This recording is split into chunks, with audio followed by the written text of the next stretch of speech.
This is David Frederick, and I'm front row. All right, just watched the first match in the last Battle of Atlanta, taking place October 23rd, 1983, in the Atlanta Omni Arena.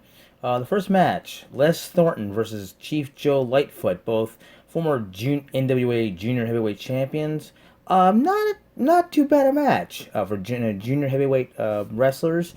Both had competed for the junior heavyweight title. Les Thornton, a six-time former champion. Lightfoot is out of Montreal, Canada. The match actually reminds me of a very early version. The two of them worked like a Dean Malenko, Eddie Guerrero. Very acrobatic match. Decent junior heavyweight title, not a title match, but a good junior heavyweight match to open up the show. And Les Thornton pinned Joe Lightfoot. Very good match to open the show. All right, the second match of the night. Um, Bruno Sammartino Jr. Actually, would be David Sammartino when he worked with the WWF versus Pat Rose. Now, two of these guys, what can I say about these two? Pat Rose, I've honestly never heard of. He's out of the southeast United States. I just learned he real life cousins with Randy Rose, who would later become in the '80s and to the late '80s would be tag team member of the original Midnight Express that feuded with the Midnight Express in 1988. Bruno Sammartino Jr., or we would know him by David Sammartino, as a kid that never could work or live up to his father's name. When the match was announced, the two wrestlers were announced. His name Sammartino had been announced. Big cheer, but everyone remembers his father in David or Bruno Jr. Would never really reach full potential, even come close. I would have opened the match with this one rather than the first. It was Les Thornton and Joe Lightfoot. That was a more enjoyable match. This was not honestly enjoyable match. Not really. Okay, here's the thing about it. I found very rude of David Sammartino. Pat Rose, who is apparently a territory southeastern wrestler, southeast United States state wrestler, territory wrestler.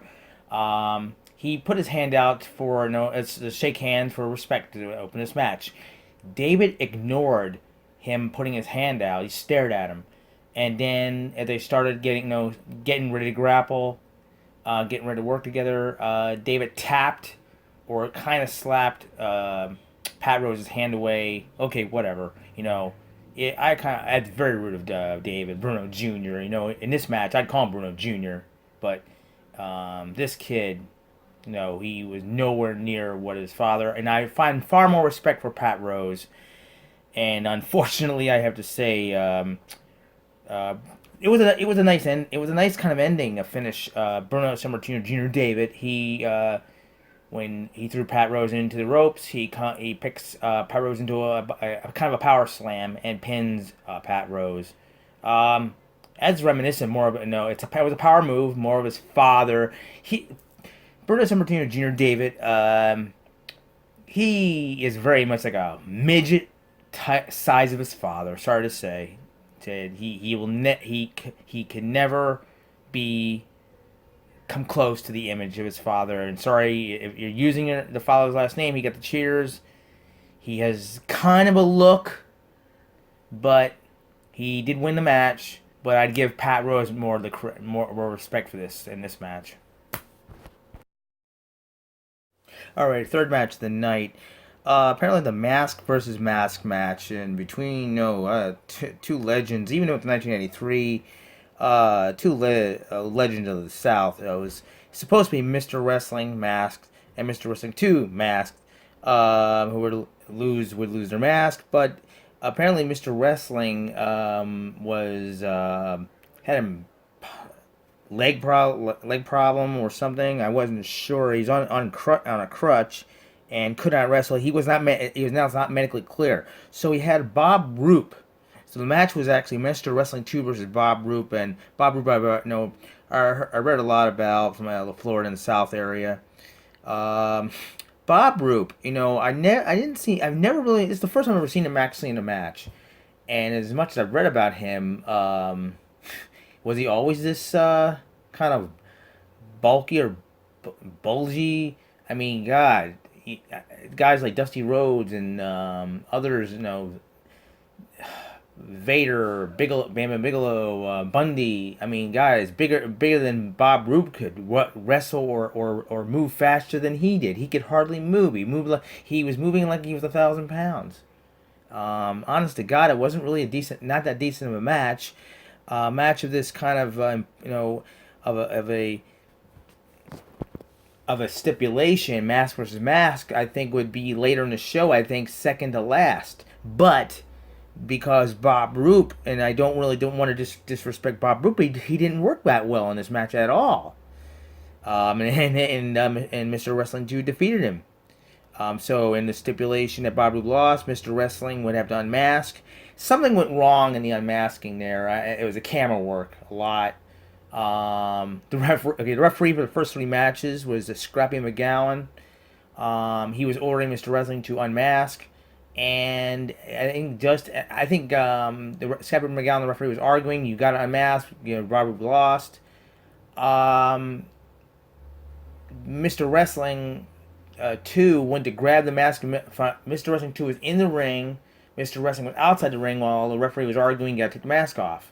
And Mr. Wrestling 2 did grab the mask, but I'm not sure it was a fan in front of the main camera or it was deliberate. I don't know, but see, it was strange. Where on the camera a black darkness or something, maybe been a fan in front of, I don't know, was blocking where the mask of Mr. Wrestling it came off. Then it cleared. Then you saw a guy without a shirt on, kind of hair shape. Man, it looked like Jack Briscoe from behind, I swear. um, Honestly, God, it wasn't that great of a match, but Mr. Wrestling 2 defeated Bob Roop. Mr. Wrestling had to unmask. All right, the fourth match was I just watched Georgia National Heavyweight Champion Brett Wayne Sawyer, the guest kayfabe. I'm not sure the younger brother of Buzz Sawyer, but yeah, Buzz Sawyer shows up at the end of this one. Was Brett Sawyer the national champion versus Jake the Snake Roberts. Curious that Jake has the Snake name, the middle name, all the way back since 1983, and Jake Roberts was a part of the Legion of Doom, and he's a creator, a strategist. Jake Roberts is known for having a mind in the business. This was really apparently I turned out a brutal match on Brett Sawyer. This kid, this is what you call this kid had heart. Jake Roberts, he moved around a lot like a snake. He was a strategist in this match. And Brett Sawyer, similar to a Tommy Rich too. He House of Fire, but he was really no match for Jake Roberts. And Jake the Snake, he lived up to the name in this match. He lived up to being a snake, and he brutalized this kid Brett Sawyer, the national champion. Brutalized his leg, really battered his knee. He battered his knee. His one knee. It looked like it had been wrapped up in bandages at Brett's knee or no brutalized this kid so badly that the Booker Olli Anderson and Mr. Wrestling 2, Buzz Sawyer, they all came out trying to rally this kid to fight back Jake Roberts. But Brett Sawyer was really, honestly, God, no match for Jake Roberts. He constantly brutalized the leg rather than try to pin him. No, he did try to pin him at times, but he constantly went after the leg, and Brett Sawyer would not submit at all. But Mr. Wrestling 2 he had a towel in his hand, and he threw the towel in. The referee, Scrappy McGowan, he stops the match and rules it no contest. But that should have been a submission. I know in boxing it works as a submission too, but this match should have ended if the towel thrown in. Sorry, Jake Roberts should have lost by in a technical submission, and Brett Sawyer should have lost the national title. The one really interesting moment was the ending. Okay, Ole Anderson, Mr. Wrestling 2, helped Brett Sawyer out, carry him out, and is now he's still the national champion because the towel throwing in is just stops the match, where the referee just stopped the match. But when Jake Roberts left the ring, he confronts face to face with Mad Dog Buzz Sawyer, and both are heels. Wow, that was a confrontation. Wow. Our fifth match of the night was the Great Kabuki with Gary Hart versus the Georgia National Television Champion Ron Garvin. As much I've always been a long time fan of Ron Garvin, and one weird thing I found, I was surprised he was using the Garvin stomp. He stomped his foot on every body part of his opponent. I've always liked that, but he uses it way back here in 1983, and he uses it in much later in the Crockett years.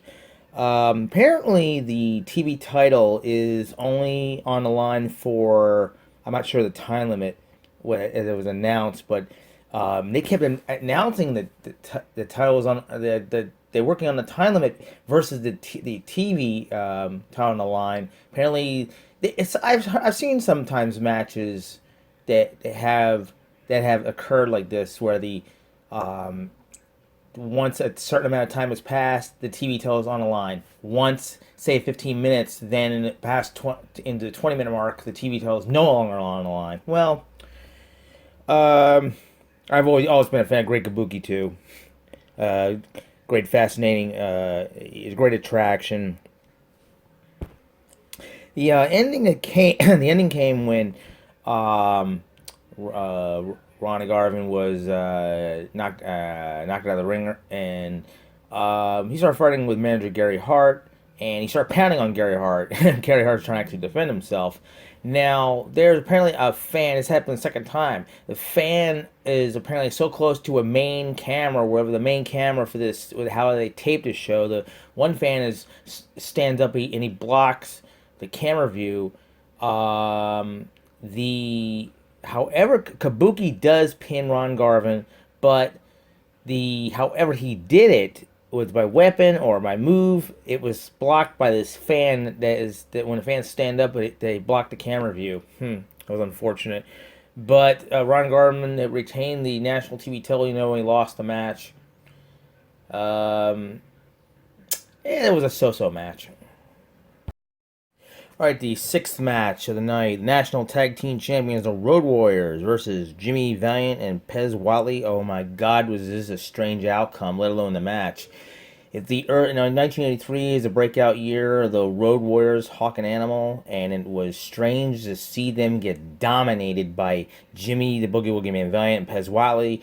All four of these guys would show up in the Crockett years, just maybe 2 years from now, and it was hard to picture Jimmy Valiant and Pez Whatley get the better of the Road Warriors. Wow.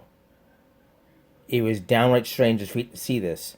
And Scrappy McGowan, the referee, I think he refereed every match. He got knocked down at one moment. You didn't even see it. I mean, it was all 4 men. The match was way out of control. The strangest thing is, the online results claim a double disqualification. But the referee, Scrappy McGowan, he raises Valiant and Pez Whatley's hands up. I think that the Road Warriors were disqualified, maybe for knocking the referee down. But an outcome, it was strange. It was a total one-sided domination, and you would think the Road Warriors would be the dominators. No, kick Valiant and Whatley's ass. No, it was the other way around. It was a strange match. Strange. I mean, for 1983, it is the debut of the Road Warriors. It was 1983 was the debut year of the Road Warriors, but to see them dominated by two guys that, oh man, don't belong in the same ring. I mean, in Crockett years, Pez Whatley is far better of a competitor than Jimmy Valiant, but Jimmy Valiant's the overreactor.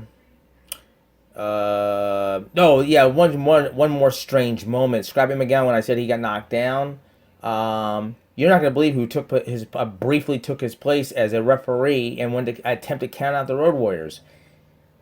David Sammartino. Give me a break. That punk kid, he started counting out the Road Warriors there outside the ring, and they just pulled him out. Who do you think you are? Knocked him down.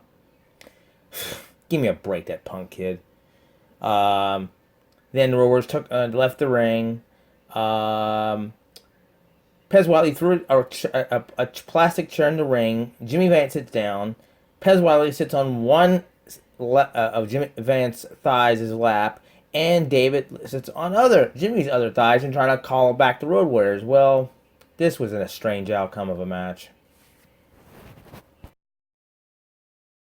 Okay, the final match of the night. Well, not at least the final match, but the main event, the last Battle of Atlanta show.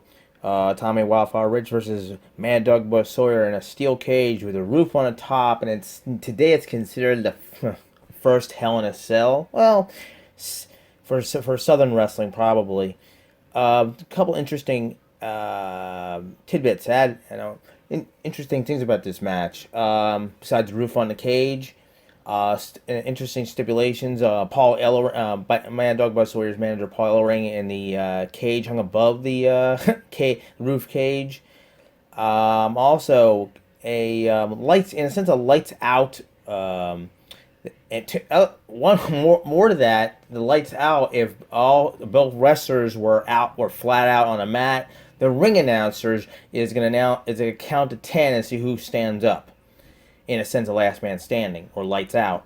Also, if one wrestler pins the other, the announcer's counting to a 3 count because there's no referee in the ring. So there's a couple interesting tidbits you see in this match. It's called the blow. It's an historically lost match. Only photos of this match were ever seen. When the WCW office closed in 2001, when Vince McMahon bought it, there was tons of cans or tons of containers of film, not what videotape or film, or maybe videotape, and when this match, and it was apparently unmarked container of this particular match the entire show. So it took a while for the WWE Network, WWE videotape personnel to find this match, and it was probably the first historical match non-WWE of the Southern wrestling territories from Atlanta, Georgia, the Georgia Championship Wrestling. It was one of the most first historical events and matches ever to be put up online, put on the network. Brutal cage match. It was a blow-off match as well. The only disappointing thing about this match, it wasn't the match, it was the feud. Tommy Rich Buzz Sawyer, maybe it'd been a year and a half, or I'm not sure. That's the thing.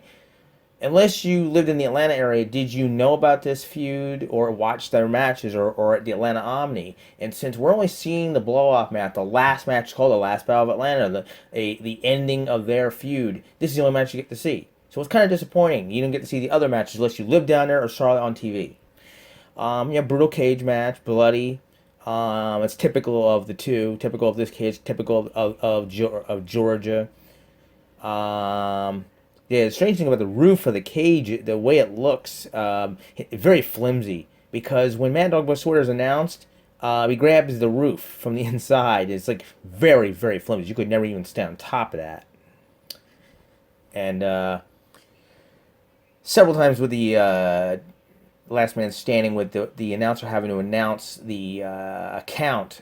At one point, as the match ends, this first match ends between Rich and Sawyer.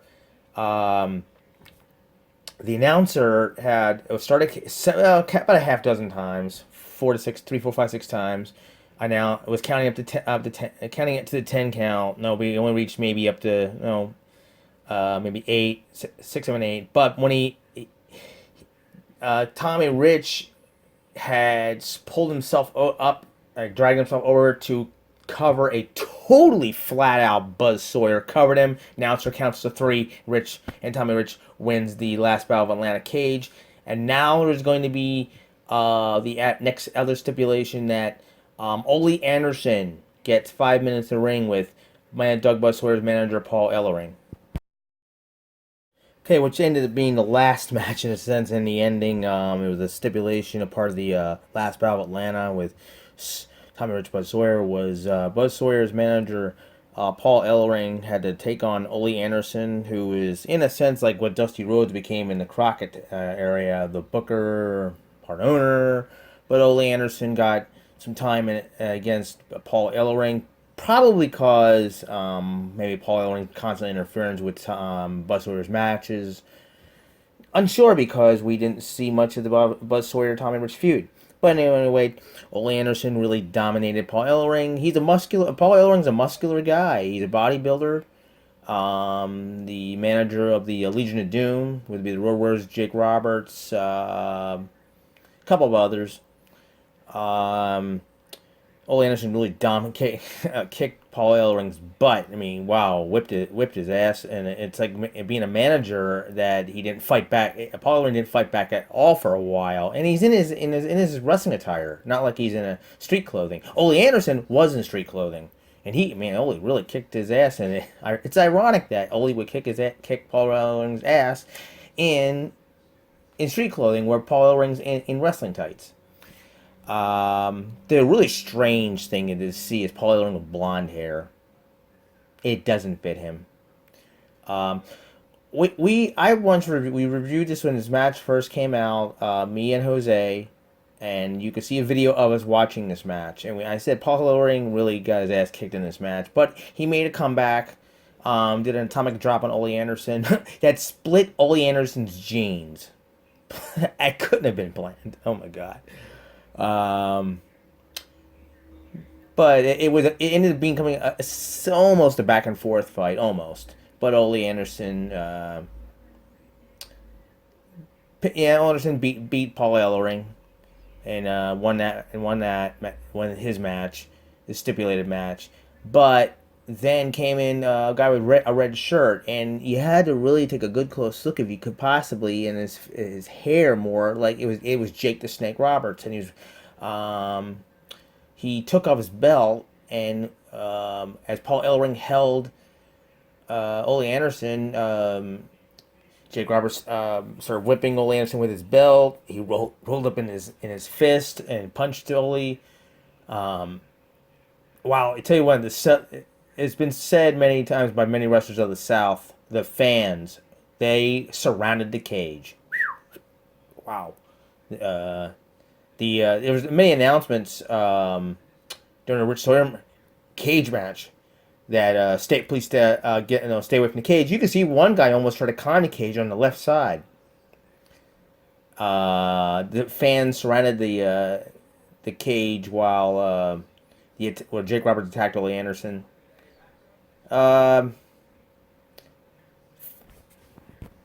I said, to understand why this match ended with Ole Anderson versus Paul Ellering, you have to have known the feud and seen the feud, and it's kind of disappointing. We didn't get to see the entire feud unless you watched Atlanta TV, watch Atlanta wrestling, or was there at the arena to watch this feud. Why this stipulation was there, but